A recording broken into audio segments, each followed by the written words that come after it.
வணக்கம் மக்களே. இன்றைக்கி என்னென்னா ப்ரீ மார்க்கெட் ரிப்போர்ட் தான் பார்க்க போகிறோம். இன்றைக்கி தேதி வந்து பார்த்திங்கன்னா 3 February மண்டே. டைம் இப்போ வந்து பார்த்திங்கன்னா 7:20 கிட்ட ஆகுது. ஓகேவா? இப்போ போயிட்டு சார்ட்டுக்குள்ளே யார் யார் என்னென்ன பொசிஷன் வச்சுருக்கோம் சொல்லி பார்ப்போம். ஓகேவா?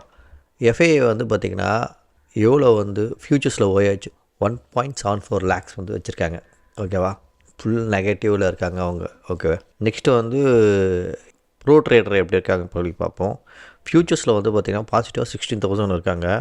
இண்டெக்ஸ் ஆப்ஷன்ஸில் வந்து பார்த்திங்கன்னா 92,000 வந்து பார்த்திங்கன்னா பேரிஷாக வந்து பொசிஷன் வச்சுருக்காங்க. ஓகேவா? புட்டில் வந்து பார்த்திங்கன்னா 15,000. கிளைண்ட்ஸ் என்ன பொசிஷன் வச்சுருக்காங்க சொல்லி பார்ப்போம்.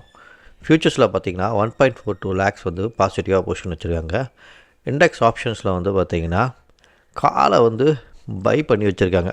எவ்வளோ பை பண்ணிச்சுன்னா 1.9 lakhs வந்து காலை வந்து பை பண்ணி வச்சுருக்காங்க. ஓகேவா? இதுக்கு வந்து யாருக்கு அகெயின்ஸ்டாக இருக்காங்களா, ப்ரோ ட்ரேடருக்கு வந்து அகெயின்ஸ்டாக இருக்காங்க. அதே மாதிரி ஃப்யூச்சர்ஸில் வந்து யாருக்கு அகெயின்ஸ்டாக இருக்காங்கன்னா எஃப்ஐஐக்கு அகெயின்ஸ்டாக இருக்காங்க. அப்புறம்ட்டு வந்து பார்த்திங்கன்னா இண்டெக்ஸ் ஃப்யூச்சரில் வந்து 15,000 வந்து டிஏ வந்து பொசிஷன் வச்சுருக்காங்க. அது வந்து பார்த்திங்கன்னா புல்லிஷு. இண்டெக்ஸ் ஆப்ஷன்ஸ் வந்து பார்த்திங்கன்னா மைனஸ் வந்து 29,000 வந்து பேரிஷாக பொசிஷன் வச்சுருக்காங்க. எல்லாருமே வந்து பார்த்திங்கன்னா கிளைண்ட்ஸுக்கு வந்து அகெயின்ஸ்டாக இருக்காங்க. இன்றைக்கி வந்து ஒரு பெரிய ஃபால் வந்து நிஃப்டியில் வந்து பார்க்கணும். எனக்கு தெரிஞ்சு ஒரு 260 250 பாயிண்ட்ஸ் வந்து ஒரு பேரிஷாக வந்து மார்க்கெட் ஓப்பன் ஆகி மார்க்கெட் அதுக்கப்புறட்டு வந்து ஒரு ரெக்கவரி நடக்கிறதுக்கு நிறைய வந்து பாசிபிலிட்டிஸ் இருக்குது. இன்றைக்கி மார்க்கெட் எப்படி இருக்குன்னு சொல்லிட்டு மார்க்கெட்டில் பார்க்கலாம். Bye by.